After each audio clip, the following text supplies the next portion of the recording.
Welcome once again to another edition of Good Books. I'm your host, Dr. John Cook, and with me this week is Valerie Diamond, who gave up a supervisor job in the banking industry to become a Vegas stripper to pay back family debts after the tragic death of her mother. After 7 years of hard work in the club, she retired from stripping at age 45. She was inspired to write Stilettos in Vegas to change society's concept of what life is like as a stripper.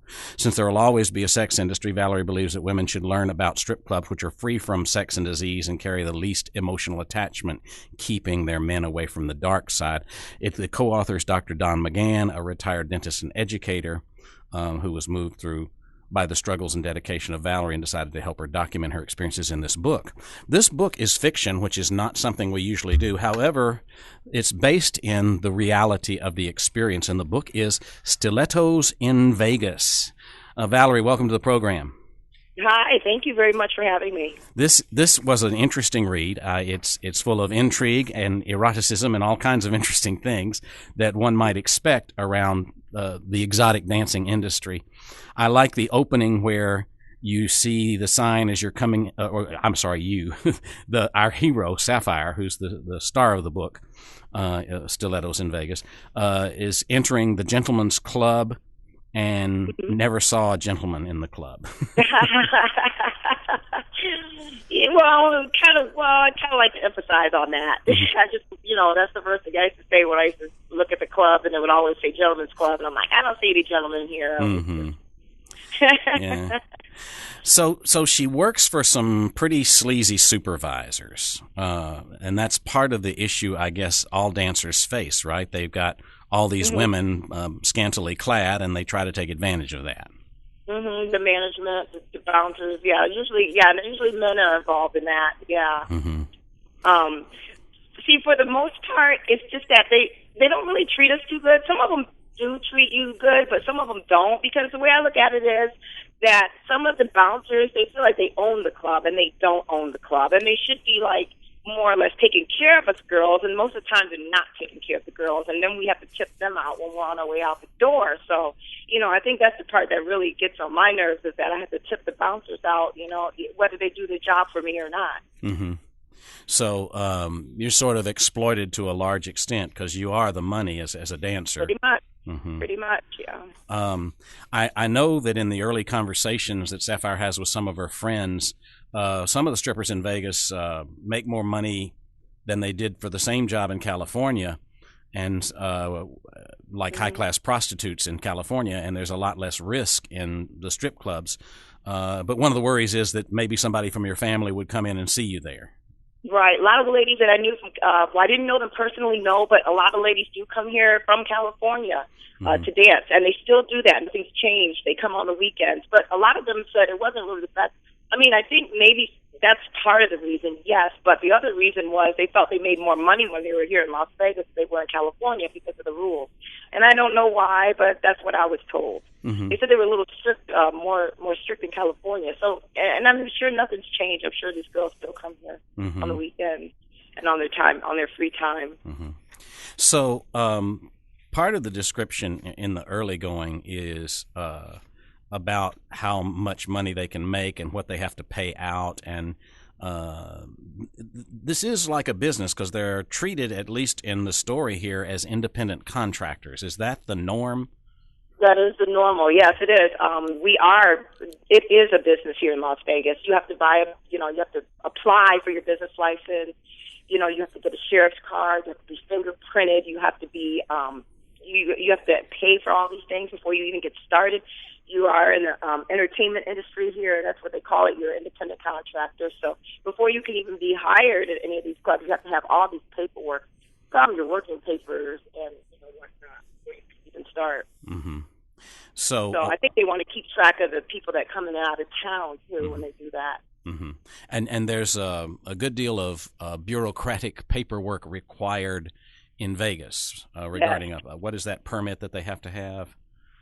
It's a sheriff's card. That's what you have. Okay. So what you do is before you work, you have to go to down here. I forgot what it's called. It's on Cameron Street. It's a police station actually, and you go down there and they they give you a background check. They want to see if you have a record, or they want to see if a lot of other things. They just want to know about you, and then they fingerprint you, and then they take your picture, then they give you a card, and then you're off to work. And then when you go to work, you have to hand that card in. So when the police come in, or the feds come in, that's what we call them, and, you know, if they feel you're doing anything, you know, illegal, which basically means touching, if you're touching below the belt or doing anything that they say that's not fit, they can give you a fine, 2 fines a year, you're out of business. Mm-hmm. Okay, and so you describe a couple of customers in the early going in the book. One is just your basic guy that it illustrates how a dancer has to like go up to the client to try and get a dance as opposed to waiting for them to come to you. Mm-hmm. And if you find a nice guy who's willing to continue to pay for drinks and or conversation, that's one way to get some of your money earned for the night. Yeah. But there's a vivid description of the VIP room. You want to talk about what that's like? Well, I mean, I don't, you know, the vivid description in the book and the one that I encounter, it, you know, I didn't really have like this big sexcapade in the VIP. I mean, I'm just going to tell it like it is. Now, there's, you know, there's fondling, there's other stuff going on, you know. Myself, the way I look at it is, if you don't get caught, and if it's between two mutual people and two mutual parties, you can do whatever you want. Mm-hmm. That's how I look at it. But there, you know, I really, it's hard to say like what goes on the VIP. Obviously, more goes on the VIP than on the floor. You know, the whole point of being in the VIP is that you can touch in there, mm-hmm. and that's the whole idea. Because you can't do it on the floor because the feds will come after you. So. Mm-hmm. But there are cameras. Which are sometimes on. There are cameras in there. Mm-hmm. Yes, there are. There are cameras in there, yeah. And you describe the police, which the dancers refer to as the feds, even though they're not feds. They are city police. Uh-huh. And you have to be savvy enough to know when you're dancing for a fed in the VIP room who's going to bust you if you do something wrong. Right. Well, it seems like they can bust you anyway, so we try to point them out before they even get in the club. We mm-hmm. try to point them out when they're sitting at the bar. At least that's what I used to do. Some of my girlfriends did the same thing. We'd be like, "That's a cop. We think he's a cop." It's really sad because we wouldn't be doing anything, but we can't afford not to work, you mm-hmm. know.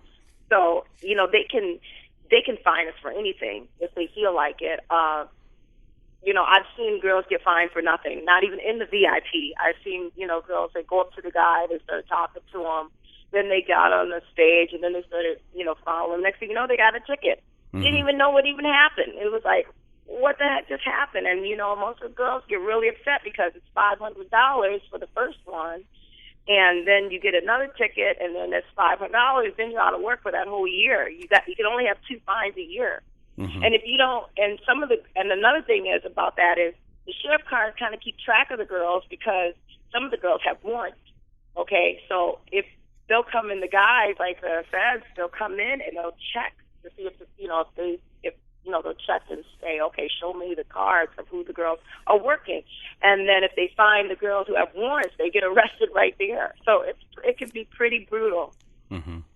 So the star of our story, Stilettos in Vegas, Sapphire, seems to be very savvy and protective of herself, meaning she has the condom handy in case it's needed, so there's not any risk of STD.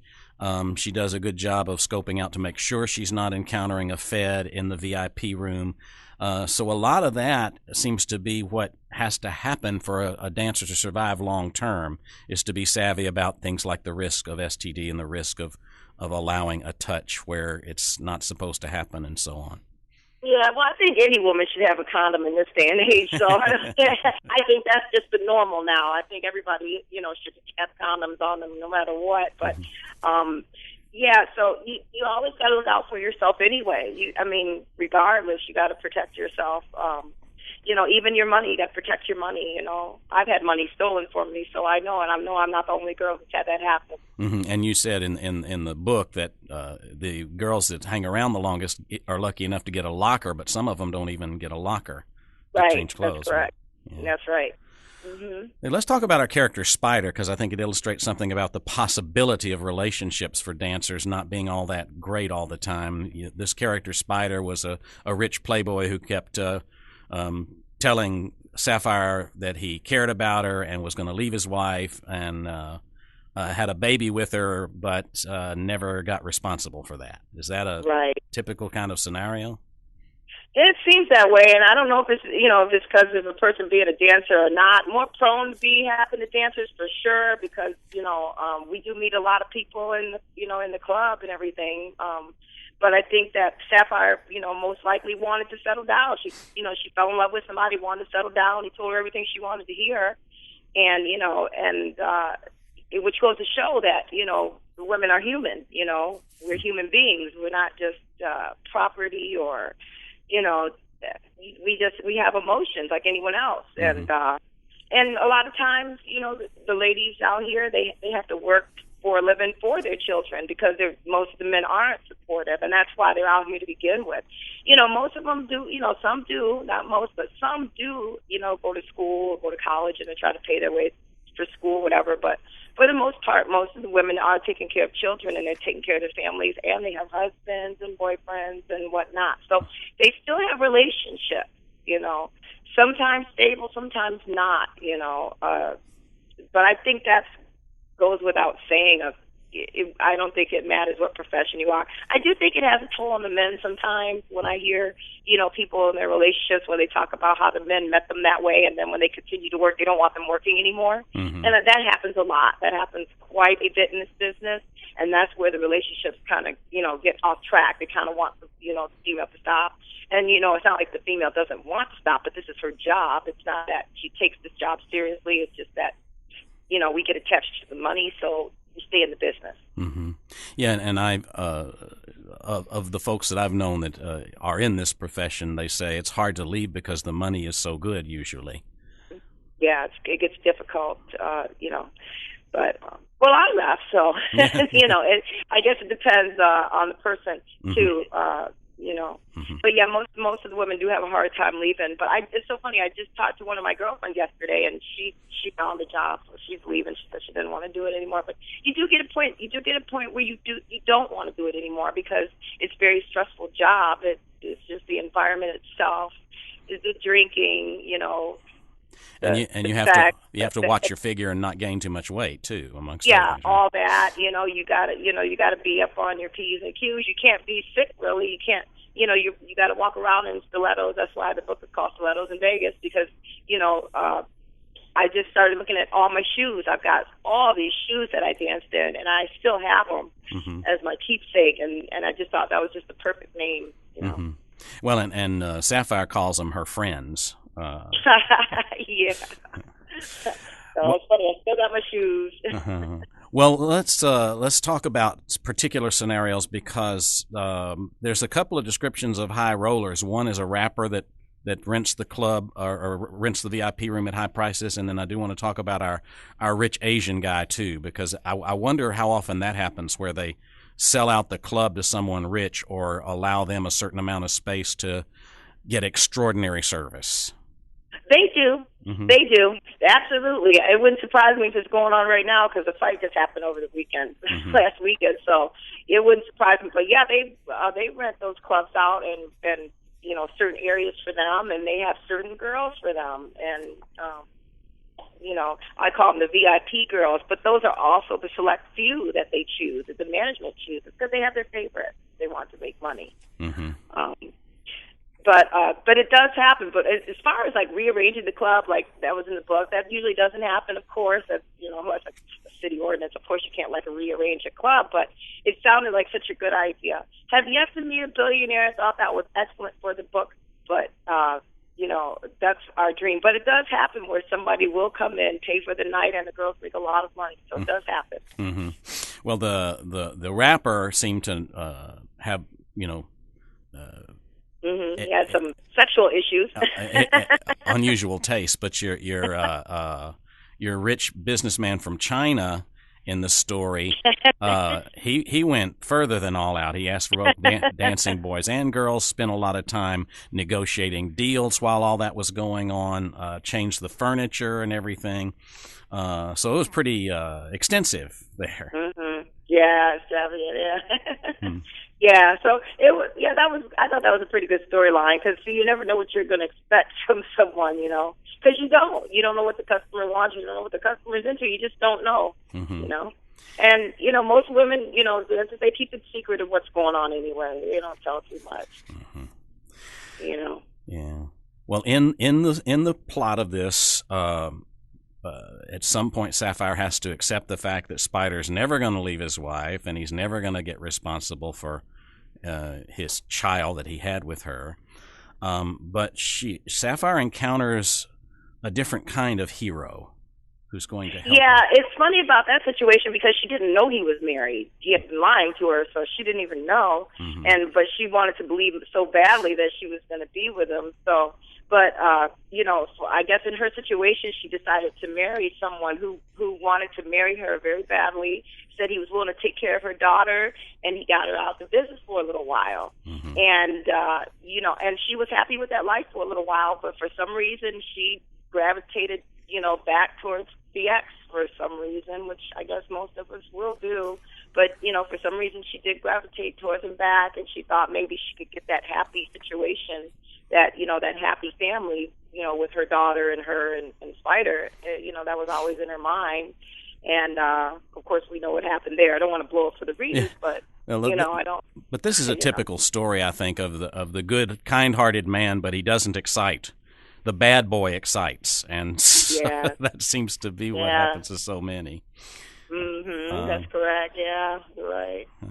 So when the good guy discovers that she really can't love him like he wants to be loved, then she has another challenge in her life and has to wind up going back to stripping, but she's determined to take down the mafiosa that owned the club. Yep. Yes. Yeah.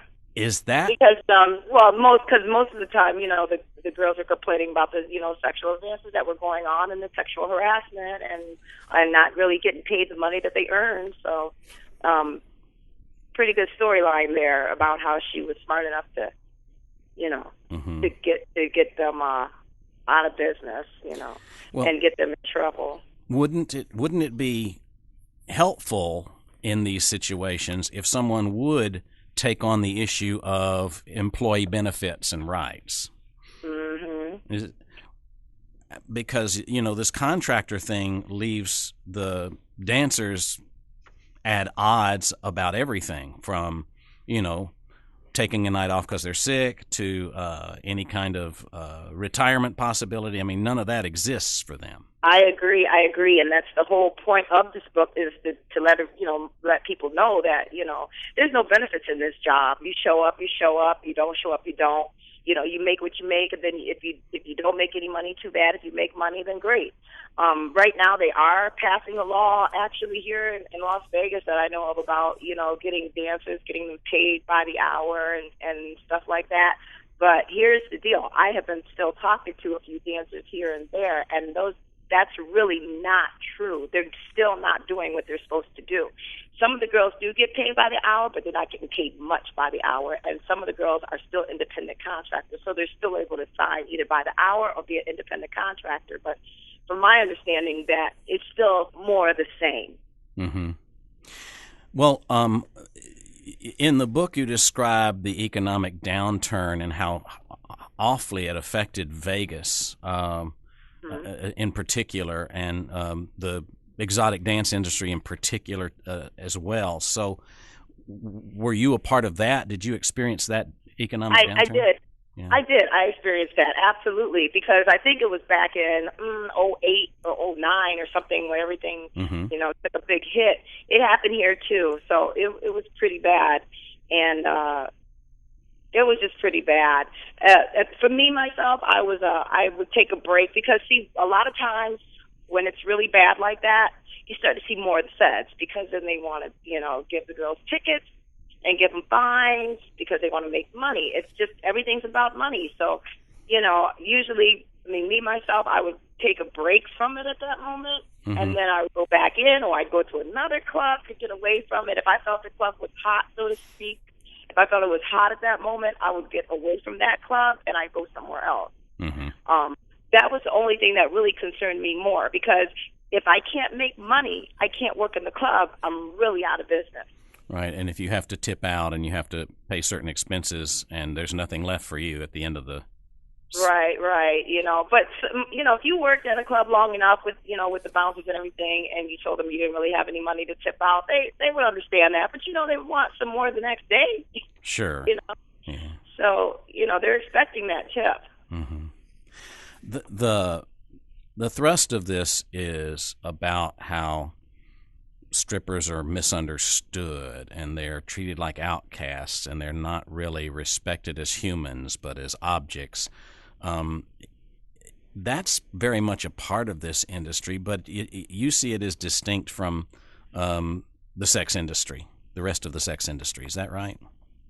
Well, it's safer than the rest of the sexual industry. I mean, most of the girls enter into being, a dancer because you don't, they could be a prostitute, but they don't want to have sex, with the customers. Mm-hmm. And I did know of people. Well, they, I don't know how big they were, amateur or whatever, porn stars or whatever you want to call them. They would come in the club and work because if they're not making a movie, they're going to come in and work. Same as the ladies, though. If they were, if they're doing prostitution, they'd come in the club to look for customers. So they, they still come into the club, But yeah, I mean, dancing is definitely safer, for sure, because you keep your bottoms on. If you're giving a lap dance, the guy pretty much, so he can't touch you. He touches your thighs, but he can't touch any other parts unless they're breaking the rules. And who doesn't, right? Who doesn't break the rules in this day and age? Mm-hmm. But you got to be careful of that, So what causes someone to find their way into this aside from economic needs? Is there anything else that really draws people into exotic dancing? I believe it's the money. That's all I can see. The ladies, I don't see any lady who tells me they're in it because they love to dance, because they can dance at home. All the ladies I talk to, they'll tell you they want the money. That's it. Mm-hmm. I mean, I'm sitting here thinking about it. I mean, I'm really trying to dig deep on this question right here, but it comes down to the money. There's nothing else that I know. And there's a lot of young girls out here, and I think a lot of people need to know that, when I was dancing, I started in my mid-30s. I had a career, I never even thought I was going to be a dancer, had no idea. And then when I got into dancing, it was funny because I said the same thing. My parents can't know. My family can't know. My mom had passed away. I just was like, well, my dad can't know, and I have family and everything. But I did end up telling them, as time went by, because it paid the bills, and they probably needed to know. I wanted them to hear it from me, not someone else. And they were okay with that. But and if they weren't, well, they didn't tell me, right? But they all I know is that it's just for the money. I don't see anything else. That's all I hear. Most of the girls don't even want to come in. Sometimes they're just like, I'm so tired, I don't want to come in, because it's so hard to walk on them shoes, and you're expected to get on the stage and dance, and then you have to be nice when you don't want to be nice sometimes to the customers. So It is a job. It's a job. Yeah.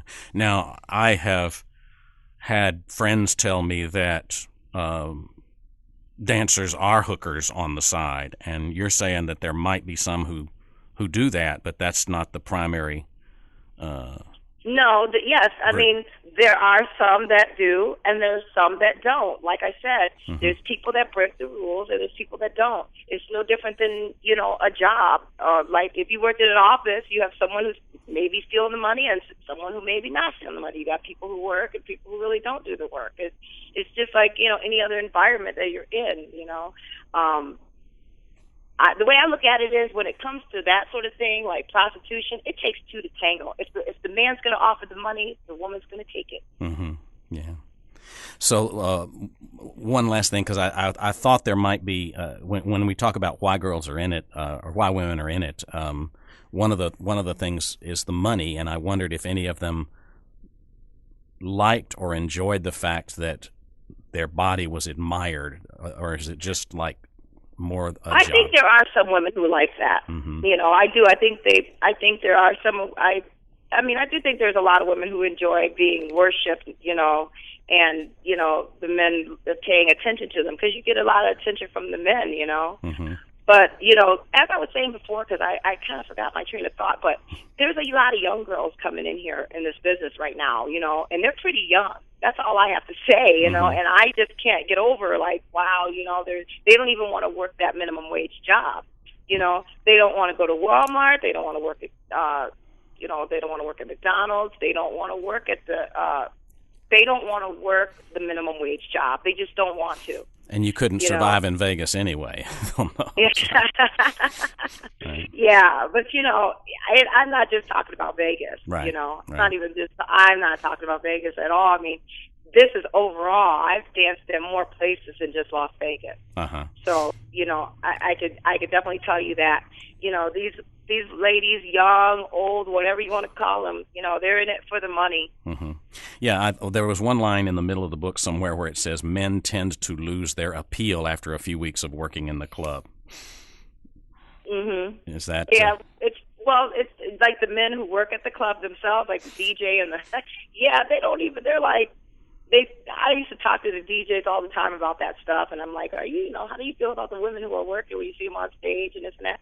And they say, well, the new girl, I'll look at the new girl. He said, after that, it's like whatever, and he says he's been like, I've talked to some of these DJs, they're like, they've been in this business so long that they'd rather see the woman with their clothes on. It's funny. Mm-hmm.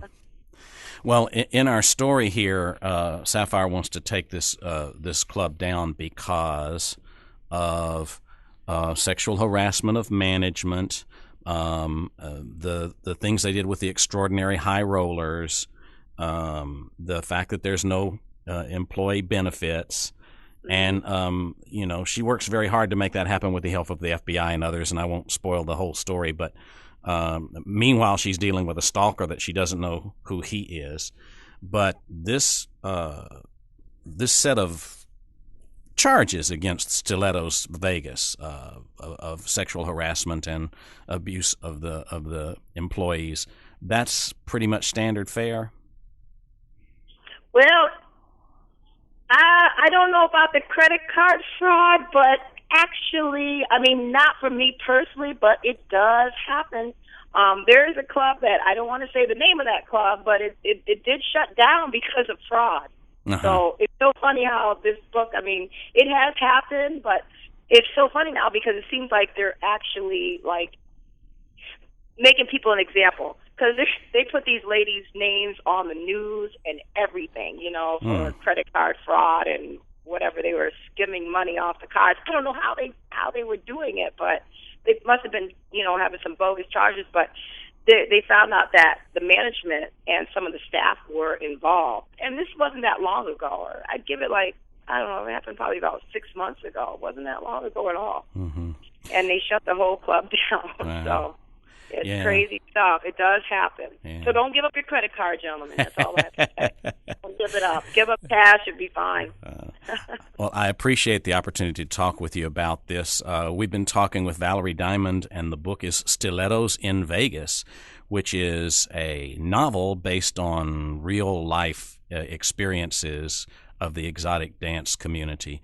I'm your host, Dr. John Cook. I thank you for listening, and I remind you, if you don't hear our show when it's broadcast 4 times a week, you can also go to YouTube, Good Books Radio, Strong and Cook, and you can hear some of our programs there. Once again, thanks for listening.